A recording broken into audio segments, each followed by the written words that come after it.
My mom is not your typical mom. First of all, she's a very attractive lady, so I have to deal with, that's your mom? That's not your mom. That's your mom? And yep, that's my mom. If you were to take TV moms, Marge Simpson and Carmela Soprano, and if you put those two together, that's my mom. She, would embarrass us once in a while when the friends are over. Oh, tell them about your A play, stuff like, like Marge Simpson. And then the Carmela Soprano part is the, don't you mess with my kids, and that whole side of her where you could see her really get aggressive and really show how much she loves us.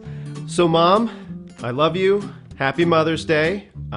From myself, Scott, Drake, and Finley, we want to thank you for raising us well and keeping us out of prison. I can thank you for that, for raising us the right way.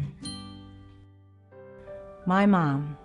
Well, actually, I call her my mother, and her name is Lillian. 27 years ago, my mother had a triple bypass, and thankfully she survived.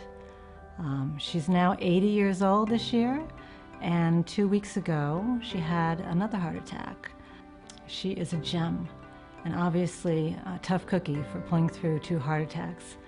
I cherish every moment I have with my mother. She makes me laugh. We do a lot of shopping together. We redecorate.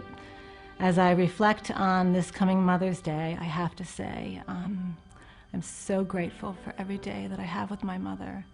And I thank God for her every day. Thanks. My mother is one of the most laid-back people you will ever meet.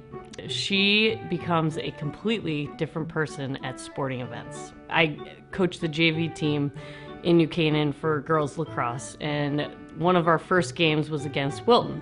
She had been a big Wilton fan because all of my brothers and I grew up in Wilton. And about halfway through, my team was losing by probably 5 or 6 goals. Wilton had scored quite a few in a row.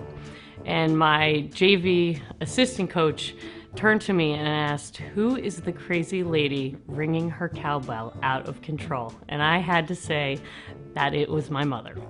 She gives a lot of time and energy to what she loves and believes in, and we love that about you, Mom, and we thank you for everything you've done for me and my 3 brothers, and we look forward to many more ahead. My mom has been a hard worker her entire life. When she was growing up, my grandparents had a boarding house that they ran, and my mother before school would make the beds and do laundry for 10 or 15 rooms in this house. And even after she retired, she decided to volunteer at the local hospice. And she went from 1 day a week to 2 days a week, up to 5 days a week, and she was back to working full-time on a volunteer basis. My mother has always been great about thinking about others before she thinks about herself. And my goal, as I've gotten older, is to try to get her to think more about herself, because she deserves it after the life of hard work that she's gone through. The best thing I can say about my mom is that she's taught me so much through just watching her and emulating her work ethic and the things that she does. And I guess that's the best thing that we can ever say about our parents. And I hope to be able to do the same thing for my kids. So Mom, I love you, and happy Mother's Day.